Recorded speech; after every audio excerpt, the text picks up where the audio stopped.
Missouri, Senator Eric Schmitt. Mr. Schmitt, welcome back, sir, as is always the case. I wanted you to perhaps comment. You are a legal beagle. Among your many skills, you were AG of Missouri, bringing important lawsuits to stop the encroachments of the federal government. Why doesn't Joe Biden enforce the Civil Rights Act and what's known as Title VI, which is the discrimination? Trump called for enforcement last week. Why do you think Biden isn't, and what should and could be done about this?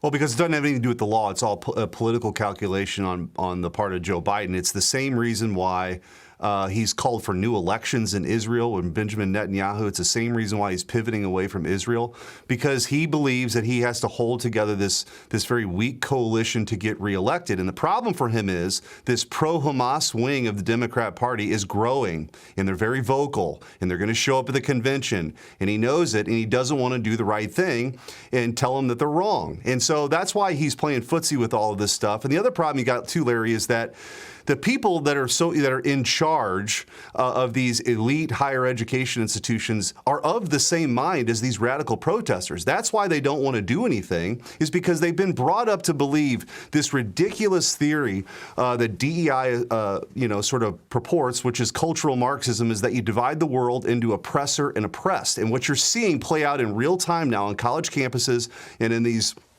demonstrations in other places is the logical consequence of this really divisive theory that is permeated not just higher ed anymore. It's not just an elective. It's how they train teachers and staff in K through 12 education. So now you've got the full gamut of this, right? You've got students who believe this. You've got the staff and the administrators who are somehow still wearing masks outside, by the way, which is just totally insane at this point. But anyway, they're all in solidarity here. And so you've got these Jewish students now, unfortunately, they're huddled in libraries, afraid for their lives. And this is what has been wrought by the modern Democrat Party and the left. They believe in this stuff, and it's playing out on college campuses.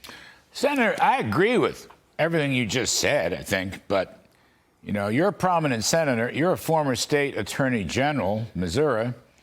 They are breaking the law. That's my first point tonight. They're breaking the law.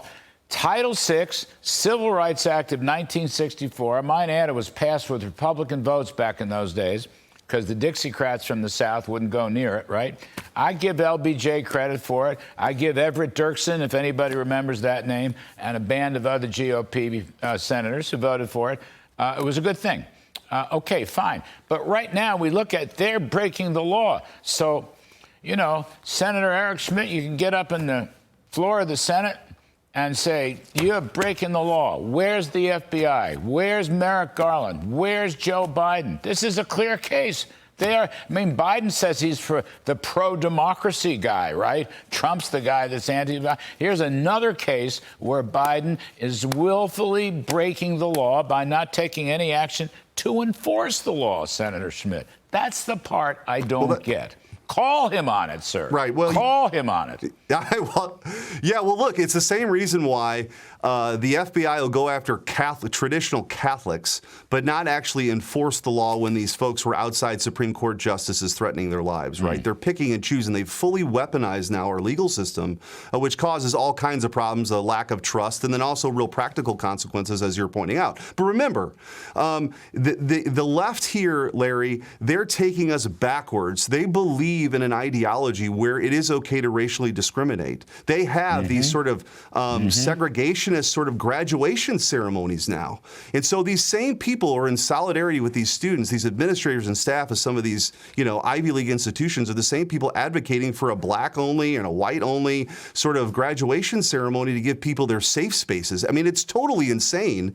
And I think that it takes an incident like this for the American people to see it. People have a right to speak their mind, but you don't have the right to have an encampment on private property. You don't have a right to prevent people from having a graduation ceremony. Some of these same students were denied that by the COVID tyrants a few years ago, are now being denied their ability to have a graduation ceremony with their families because of these radicals. And so, it's time to enforce the law. Joe Biden doesn't want to do it, though, because he knows it's a political problem for him because this pro-Hamas wing of the Democrat Party is growing.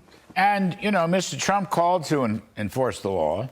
And secondly, he called for either taxing endowments or fining endowments for those colleges who tolerate this nonsense. I'm sure you heard my quotes from the late governor and, of course, President Ronald Reagan. I worked for him when I was a child many, many years ago. But Reagan wouldn't broach any nonsense on this. I mean, you got the thing that's so incredible is you have the law behind you. Biden doesn't have a leg to stand on. That's why I say call him on it. Get a bunch of senators, call him on it. Title VI, you're the lawyer, not me.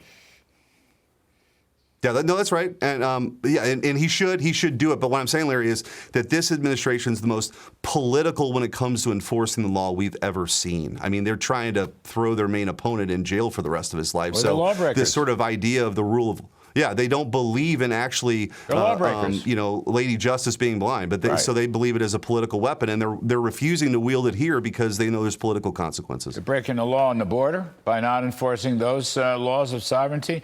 They're breaking the law on student loan cancellations. They're breaking the law on power and electricity. They're going to ban all coal. They're going to wind up banning all natural gas before it's all said. They're just breaking the law left and right. Well, think of Larry, think how infuriating it is for the guy that gets up and works hard every day, works the overtime shift like my dad did 7 days a week, to pay, people working their way through college, or they make different life decisions. And then these same folks, these same radicals of these campuses are going to have their student debt forgiven, right? Like, it's just it's an upside down world. It doesn't make sense for the people who actually play by the rules. And I think that's why people are so frustrated and they're ready for Trump to get back into office, because they know we can't have another 4 years of this. We can't. I think the real radical is the guy in the White House, because he is a lawbreaker, and you've got evidence to prove it. I mean, in the cold light of day, the print shows it. That Civil Rights Act of '64. I'm no fan of LBJ, welfare, Vietnam, tax hikes, the whole 9 yards. But that was the best thing he did. He did it with Republican help. That was the best thing he did. Now, as has been the case in the past, it should be enforced. The trouble isn't necessarily blacks, although that's still an ongoing trouble. The trouble is discrimination against Jewish kids who can't even go to these colleges. Anyway, you know that, Senator. I'm just kind of putting it out there. That's right. Thanks very much, sir. We appreciate it. That's right.